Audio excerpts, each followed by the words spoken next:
Нөгөө нэг тислээд овоолоод байгаа оолгоч одоо эднэр шүү дээ. Эднэр дотроос тислээд өдрөө ялгаж аваад тэгээд баяжмал олгоод гаргаад байгаа.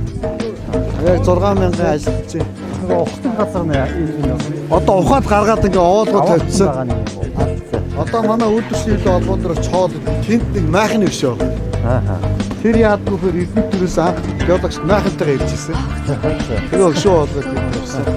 Тийм дээ. Тэр эзгүй газар майхан. Тий, ерөөсөө майхантай одоос хэдэн он байх вэ тэр? Тэгсэн 74 5 оноос эхлээл геологийн ажил эхлээд тэгээд явсан.